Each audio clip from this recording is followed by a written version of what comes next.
Merhaba canlar, bugün sizlerle birlikte hayatımda gördüğüm en karizmatik klavyeyi inceliyor olacağız. Bu arada bu videoda beni yeni tanıyanlar için aklıma gelen dijital içerikler diye mottoya sahip bir kanal burası. Fiyat, performans ve parasına geçecek prime ürünleri incelemeye, ayrıca da dijital içerikler olarak aklıma gelen gerçekten işinize yarayabileceğine inandığım içerikleri çekmeye çalışıyorum. Kâr amacı gütmeyen, tamamıyla hobim olsun diye yaptığım bir kanal burası. Bilginiz olsun. Bu arada 9 ayda çok ciddi bir şekilde sayıya ulaştık. Hepinize çok teşekkür ediyorum abone olduğunuz için.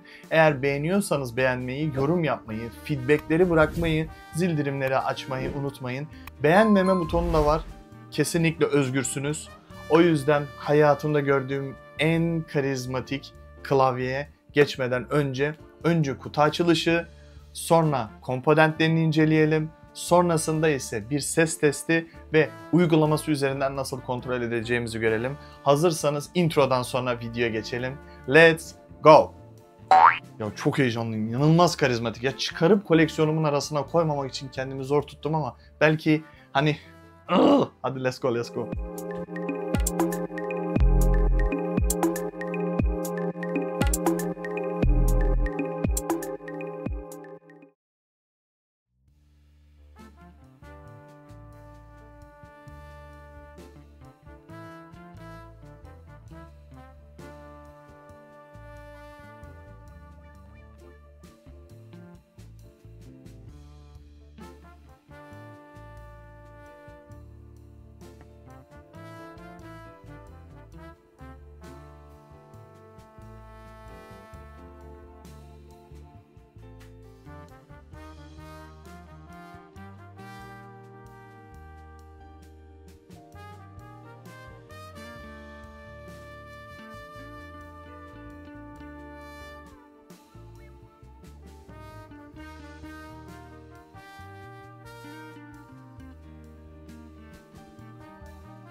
Evet, merhaba canlar, tekrardan incelediğimiz klavye Mu02 Autumn yani sonbahar klavyesiydi. Ceviz ağacından yapılma bir gasket yapıya sahip hot swappable bir klavye. Onun haricinde Moa Profil Double Shot PBT bir keycap'i var demiştik. Rosewood lineer kullanıyor demiştik. Peki başka neler söyleyebiliriz? Zaten RGB'si güney yönlü demiştik. Yazıyla belirttim onu ama RGB kısımları yani aydınlatma kısımları güney yönüne bakıyor. Bluetooth'ta 3 ayrı cihaza, 2.4 dongle'la bir cihaza, kablolu olarak da diğer bir cihaza, aynı anda 5 tane cihaza bağlanabiliyorsunuz. Bilginiz olsun. Onun haricinde diğer özelliklerine bakacak olursak bu klavye 1 MS'lik bir klavye.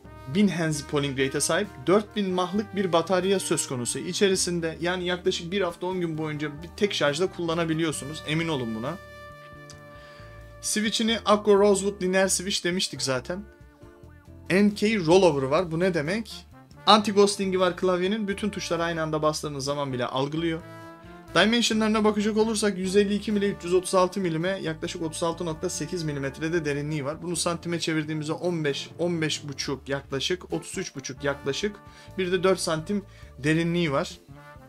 Onun haricinde yaklaşık olarak 1.2 kilogram klavye. Zaten modlanmaya çok elverişli bir klavye. Gelelim şimdi programına. Bildiğiniz üzere bütün Akko klavyeler Akko Client Driver ile çalışıyor. Main kısmında, remap kısmında istediğiniz bir tuşu istediğiniz şeye atayabiliyorsunuz. Onun haricinde Other Settings'te ne zaman uyusun klavye, ne zaman uyansın onu yapabiliyorsunuz. FN Settings'te istediğiniz bir fonksiyonu FN tuşuyla birlikte klavyeye atabiliyorsunuz. Makroyu kullananlar kullanıyor zaten. Aydınlatma kısmında şunu söylemek istiyorum. Hani negatif olacak olursak klavyeyle alakalı negatif bir şey söyleyeceksek aydınlatması çok daha iyi sayılmaz. Onu net söyleyeyim. Çok fazla gürül gürül aydınlatması gelmiyor. Çünkü gerçekten sonbaharı yapacağız diye ışıkları da kesmişler. Güneşimizi de kesmişler resmen klavyeden. O yüzden aydınlatması çok iyi sayılmaz. Zaten Double Shot PBT olduğundan dolayı Moa Profil keycap'lerden de ışık geçmiyor. Ancak buna baktığınız zaman hani Always On'a alalım. Buradaki aydınlatmadan görebilirsiniz. Mora döndü. Ne kadar seçiliyor bilmiyorum kameradan ama ben bunu neon yapmıştım. Neon yapmaya devam edeyim. Siz buradan zaten eğer klavye alırsanız istediğiniz bir aydınlatmaya alabilirsiniz ama ben yani amber bir renk tercih ederdim. Bunun içerisinde şöyle turuncumsu ya da sarımsı bir renk tercih ederdim. Tabi bu klavye ile alakalı şöyle bir feedback vermem gerekirse oyuncuysanız kullanabilirsiniz ama daha çok böyle ofis işi ya da software ya da yazılımcıysanız falan bu klavye daha çok tercihiniz olabilir. Oyun için de tercih edebilirsiniz çünkü 1000 Hz 1 MS'lik bir klavye bu. Hem 2.4 GHz dongle'la hem de kabloyla bunu çok rahat bir şekilde kullanabilirsiniz. Bluetooth'ta 5 ms 8 ms yani seviyelerine çıkıyor. Çok tat vereceğini sanmıyorum Bluetooth'lu kullanımda. Ama tabi tablet ya da bilgisayara bağladığınız zaman bunu çok hissetmeyeceksinizdir. Oyuncuysanız hissedeceksinizdir. Onun haricinde noob tuşu var biliyorsunuz. Bu noob tuşunu istediğinizi yapabiliyorsunuz. Akko bunu çok güzel geliştirmiş. Ama default modda üstüne bir kere bastığınız zaman ışığı açıp kapayabiliyorsunuz. Işık şiddetini açıp kapayabiliyorsunuz. Bir kere bastığınız zaman volume up, volume down sesi açıp kısabilirsiniz. Onun haricinde de tabii ki de remap kısmına geldiğiniz zaman istediğiniz şekilde bu klavyeyi ayarlayabilirsiniz. Noob tuşunu. Klavye hakkında söyleyeceklerim şimdilik bu kadar. Çok güzel bir klavye. Ondan emin olabilirsiniz. Beni izlediğiniz için çok teşekkür ediyorum. Eğer videoyu beğendiyseniz beğenmeyi, görüşlerinizi yorum olarak bırakmayı, zildirimleri açmayı, bir de eğer hak ediyorsam abone olmayı unutmayın. Gerçekten siz var olduğunuz sürece var olmaya devam etmek istiyorum. Kendinize çok iyi bakın. Bir sonraki videoda görüşünceye kadar esenlikler diliyorum. Ben kaçar. Adios.